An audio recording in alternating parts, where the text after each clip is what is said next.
आता 5-6 दिवसापासून तुम्ही अधिवेशन मध्ये जी चर्चा चालली आहे ती बघत आहे. ही चर्चा कुठली चाललेली आहे सगळ्या सर्व जनतेला कर्नाटकच्या महिलांना माहित झालेलं आहे.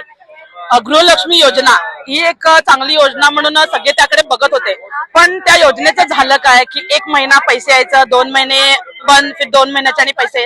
तर महिलांना किती मिस गाईड करण्यामध्ये याच्यामध्ये आलेले सांगते की माझ्या घरातच एक कामवाली जी बाई येते ती सारखं मला म्हणायची की मॅडम 2 महिने पैसे येतात, 1 महिना येत नाही, हिचं काय आहे मला काही समजेना. पण आम्ही पण त्यावेळेला येतील, जर तुम्हाला त्याच्यावर ट्रस्ट असला तर येईल.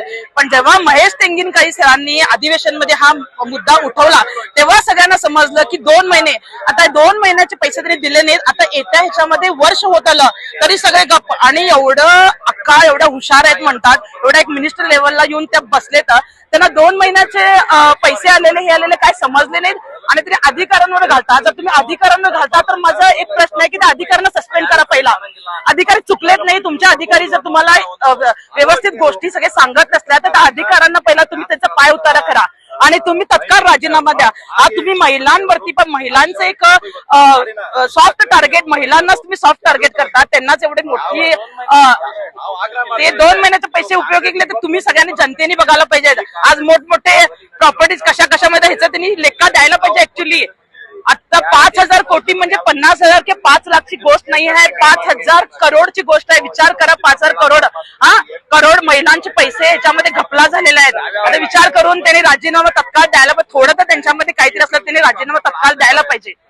काँग्रेस ಸರ್ಕಾರ ಬ್ರಹ್ಮಾಂಡ ಭ್ರಷ್ಟಾಚಾರದಲ್ಲಿ ಕರ್ನಾಟಕದಲ್ಲಿ ಆಡಿ 2.5 ವರ್ಷಕ್ಕೆ ಎಳೆಯಾಗಿ तर मी महिलांना काय सांगते, जर तुम्हाला तेवढंच सगळं पाहिजे असेल तर तुम्ही घ्या, नाही म्हणत नाही आम्ही कोणाच्या भावना आम्ही त्यांना थांबवू शकत नाही, घ्या किंवा न घ्या.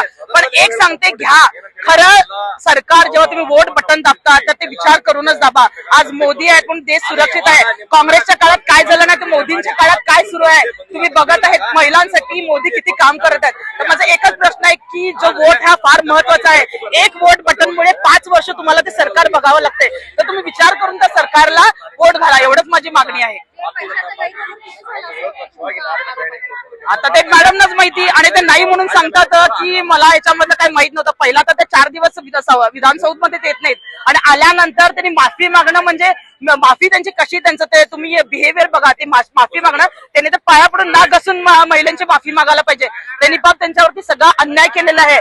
दर महिन्याला पैसे येतात म्हणून हे पैसे गेले कुठे, हे विचार करण्याची जनतेला गरज आहे.